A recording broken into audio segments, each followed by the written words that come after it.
গতকালকে আমি একটা বই পড়ছিলাম, ছোট্ট একটা পাতলা বই। তো এই বইগুলি আমি কলকাতা বইমেলাতে যখন যাই, যেমন রামকৃষ্ণ মঠ, তো ওই স্টলগুলিতে না এরকম ছোট্ট ছোট্ট কিছু বই পাওয়া যায়।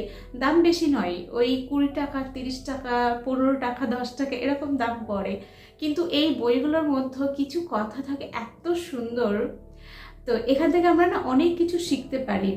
সবসময় যে দামি বইতেই ভালো কিছু লেখা থাকে তা কিন্তু নয়, ছোট ছোট বইয়ের মধ্যেও কিন্তু অনেক জ্ঞানের কথা থাকে। তো ওই বইটিতে সম্পর্ক নিয়ে অনেক কথা লেখা রয়েছে, প্রতিটি কথাই খুব সুন্দর। তার মধ্যে একটা কথা আমি তোমাদেরকে তুলে ধরবো। যেমন সম্পর্ক নিয়ে না ওখানে এটা বলেছে, যেমন একটা গাছকে বড় করতে গেলে তার সারের প্রয়োজন, গাছটা যেন আগাছাতে মুড়ে না যায় সেটা দেখা প্রয়োজন, তার বেড়া দিয়ে রাখা প্রয়োজন, তারপরেই কিন্তু সম্পর্কটা সুন্দর হয়। তো এরকমই একটা লাইন ছিল জল নিয়ে, যে একটা গাছ যদি সঠিক জল না পায় তাহলে কখনোই কিন্তু গাছটি সুন্দর হয়ে ওঠে না। গাছের কিন্তু জলের খুব প্রয়োজন, কিন্তু এখানে দেখতে হবে যে জলটা গাছ পাচ্ছে সেই জল মিষ্টি জল না নোনা জল।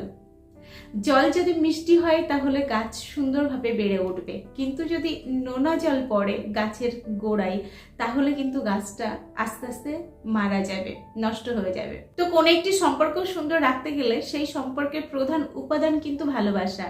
কিন্তু এখন দেখার, যেই মানুষটি তোমাকে ভালোবাসছে সেই মানুষটি তোমাকে নিঃস্বার্থভাবে ভালোবাসছে, নাকি সেই ভালোবাসার মধ্যে স্বার্থপরতা লুকিয়ে রয়েছে, এইটাই হচ্ছে দেখার মূল বিষয়। যদি সে তোমাকে মন থেকে নিঃস্বার্থভাবে ভালোবাসে তাহলে কিন্তু সেই ভালোবাসায় তুমি আরো বেশি বিকশিত হতে পারবে, আরো বেশি কিন্তু সুন্দর হয়ে উঠতে পারবে। কিন্তু ওই ভালোবাসার মধ্যে যদি স্বার্থ থাকে তাহলে কিন্তু সেই ভালোবাসা একটা সময়ের পর কিন্তু নষ্ট হয়ে যাবে। এমন আমি প্রচুর সম্পর্ক দেখলাম, যেই সম্পর্কগুলো দেখে মনে হয় ভালোবাসায় পরিপূর্ণ, কিন্তু আসলে ভালোবাসার মধ্যে কোনো ভালোবাসা নেই, নিজের চাওয়া পাওয়াটা ওখানে বেশি প্রাধান্য পেয়েছে। এমন অনেক সম্পর্ক কিন্তু আমরা দেখে থাকি, যেই সম্পর্কগুলি না কেবলমাত্র অর্থের জন্য টিকে থাকে।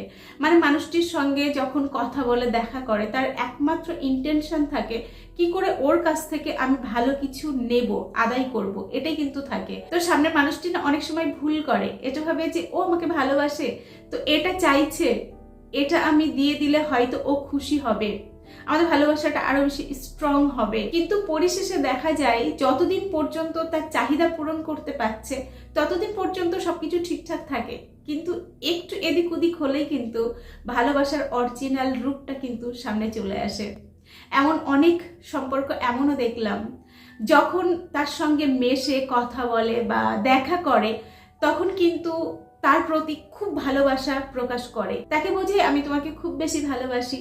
তো এই ভালোবাসার লোভে অনেকে কিন্তু নিজের সর্বস্ব দিয়ে দেয় মানুষটিকে। তো অনেকেই রয়েছে তার ভালোবাসার মানুষটিকে চিনতে না পারার কারণে, তার ইন্টেনশন বুঝতে না পারার কারণে নিজের সর্বস্ব সে কিন্তু দিয়ে দিচ্ছে। বর্তমানে আমি এমন অনেক মানুষের সঙ্গে কথা বলছি যারা কিন্তু জানাচ্ছে যে দিদি, যখন ও আমার সঙ্গে দেখা করে তখন ওর একমাত্র উদ্দেশ্য থাকে আমাকে টাচ করা, আমাকে গ্রহণ করা, আমাকে কাছে পাওয়া, এবং যতটুকু সময় আমি ওর কাছে থাকি, খুব গভীরভাবে মিশি, আমরা যখন একে অপরের সঙ্গে সেক্স করি তখন আমার মনে হয় যে আমি ওর লাইফের জন্য খুব গুরুত্বপূর্ণ এবং খুব আপন একটা মানুষ। কিন্তু যখন ওখান থেকে বেরিয়ে চলে আসি তখন কিন্তু আর ততটা গুরুত্ব দেয় না, ওই বিষয়ে আর কথা বলতেই চাই না। আবার কিছুদিন কিন্তু পুরো বেপাত্তা হয়ে যায়, আমি কোনো টেক্সট করলে সেটা সঠিক উত্তর দেয় না, কেমন একটা ইগনোর করে। আবার কিছুদিন পরে কিন্তু যখন তার আবার ইচ্ছা হয় আমার সঙ্গে মেলামেশা করার, তখন কিন্তু খুব সুন্দর করে কথা বলে, আবার কিন্তু আমাকে কিছু ইমোশনাল কথা বলে তার কাছে নিয়ে যাই। আবার এমনও হয় আমি হয়তো বাড়িতে রয়েছি, অন্য সময় ফোন করলো না, কিন্তু রাতে ফোন করে আমার সঙ্গে সেক্স চ্যাট করার জন্য অনেকটা সময় দিয়ে দিচ্ছে। তো তোমরা যারা এই মুহূর্তে ভিডিও দেখছো তাদের সঙ্গে যদি এই ঘটনা ঘটে থাকে তাহলে সতর্ক হও, এটা কোনো ভালোবাসা নয়। কিন্তু দেখো, ভালোবাসার মানুষ না এমন হয়, ধরো তুমি তার সঙ্গে দেখা করলে, তারপরে কিন্তু কন্টিনিউয়াস তোমার সঙ্গে যোগাযোগ রাখবে, তুমি ঠিকমতো পৌঁছাতে পারলে কিনা, তোমার কোনো সমস্যা হলো কিনা, তারপরে যখন কথা বলবে ওই একই কথা কিন্তু আলোচনা হবে যে আমরা কালকে এটা করলাম, ওটা করলাম, আমার এটা ভালো লেগেছে। মানে ওই একসঙ্গে কাটানো গুড ভাইবটা কিন্তু নিজেদের মধ্যে অনেকটা সময় রেখে দেওয়ার চেষ্টা করবে এবং সে কিন্তু ভবিষ্যৎ প্ল্যানিং করবে, তোমাকে নিয়ে কিন্তু অনেক স্বপ্ন দেখবে এবং খুব সিরিয়াস থাকবে তোমাকে নিয়ে। তো এটা যদি না ঘটে না, তাহলে তার সঙ্গে গভীর সম্পর্কে জড়ানোর আগে অনেকবার ভাবো। আর তোমাদের সবাইকে একটা অনুরোধ করছি, সেই মানুষটি চাইছে বলেই নিজেকে তার কাছে না সমর্পণ করো না, নিজের সবটুকু তার কাছে দিয়ে দিও না। মানুষটির রং যদি হয় না, তোমার মন এই ফুলের আত্মগ্লানি কিন্তু সারা জীবন বয়ে বেড়াবে। তো অনেক সাবধান হওয়া কিন্তু প্রয়োজন। সে যে তোমাকে সঠিক ভালোবাসে না, সত্যিকারে ভালোবাসে না, তার দ্বিতীয় ইশারা হলো, দেখো অনেকেই এটা করে নিজের ভালোবাসার প্রমাণ দিতে তাকে কিন্তু বারবার তাকে বোঝাতে হয় আমি তোমাকে খুব ভালোবাসি, এবং সেই প্রমাণ স্বরূপ এমন কিছু কাজ করতে হয় যেটা কিন্তু সে করতে চায়নি, কিন্তু তাকে ওই প্রমাণগুলি প্রতিনিয়ত দিতে হচ্ছে। কারণ তার ভালোবাসার মানুষটি হয়তো তাকে ইগনোর করছে বা ততটা গুরুত্ব দিচ্ছে না। তখন কিন্তু এ মরিয়া হয়ে উঠছে যে আমি তো তোমাকে ভীষণ ভালোবাসি, বোঝার চেষ্টা করো আমি তোমাকে কতটা বেশি ভালোবাসি। কিন্তু বিশ্বাস করো, তুমি যাকে ভালোবাসো না তাকে বোঝাতে যেতে হয় না যে আমি তোমাকে কতটা ভালোবাসি। সে যদি সত্যি তোমাকে ভালোবাসে তাহলে না সে বুঝে নেবে তোমার ভালোবাসাটা কতটা সত্যি। তাকে কিন্তু বারবার প্রুফ দিতে যেতে হবে না। তোমাকে যদি বারবার তাকে বিশ্বাস করাতে যেতে হয় যে আমি তোমার খুব আপন একজন মানুষ, আমি তোমার শুভাকাঙ্ক্ষী বা আমি তোমার ভালো চাই, তুমি আমাকে তোমার লাইফে একটু স্থান দাও বা আমাকে অবহেলা করো না, এই আকুতি মিনতি যদি তোমাকে বারবার করতে হয় তাহলে তুমি ভুল মানুষের সঙ্গে রয়েছো।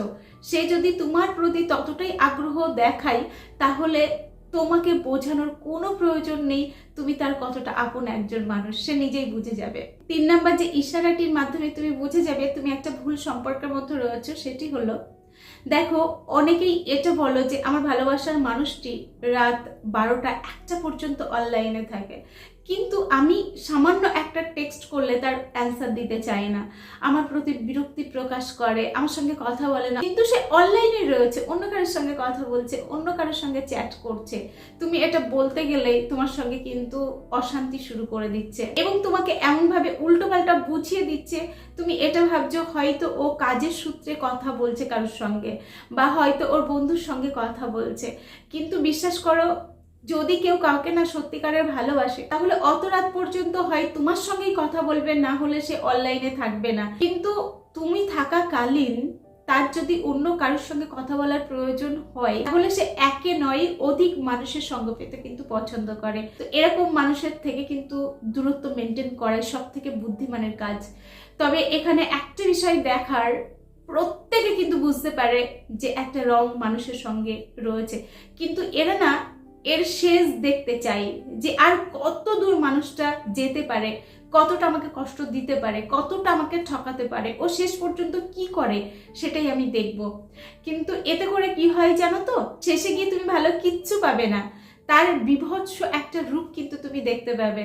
সে কিন্তু তোমাকে ঠকিয়ে দিয়েই চলে যাবে। কিন্তু এই যে লং টাইম তুমি জানার পরেও তাকে পরীক্ষা করার জন্য তার পিছনে ছুটছো, এতে করে তুমি একটা সময় পর না পুরো ক্লান্ত হয়ে পড়বে। তুমি কিন্তু লাইফে এগিয়ে যাওয়ার যে একটা শক্তি সেটা কিন্তু নিজের মধ্যে আর খুঁজে পাবে না। তো আমার কথা হচ্ছে, যখন দেখছো সম্পর্কটা ঠিকঠাক নয়, তোমার মনের মধ্যে বেশ কিছু প্রশ্ন চিহ্ন বারবার উকি দিচ্ছে, তোমাকে বারবার অস্থির করে তুলছে, তোমার মনে হচ্ছে কিছু একটা ভুল চলছে, তাহলে বলবো ওর পিছনে না ছুটে না নিজেকে সময় দাও। ওকে সময় দিয়ে নিজের সময়টা নষ্ট করো না।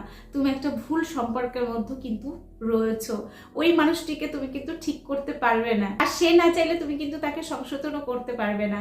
তোমার মোটিভ যদি এমন থাকে যে তাকে একদিন আমি পাল্টে দেবো, বিশ্বাস করো পারবে না। কারণ আমি যদি ভালো না হই, আমাকে ভালো করার সাধ্য এই পৃথিবীর কারণ নেই। তো চলো আজকের ভিডিও এখানে শেষ করছি। এতক্ষণ আমি তোমাদের সঙ্গে ছিলাম, তোমাদের বন্ধুরা ছিলাম, আবার তোমাদের সঙ্গে দেখা হচ্ছে নেক্সট ভিডিওতে। ততক্ষণ সকলে ভালো থেকো, সুস্থ থেকো।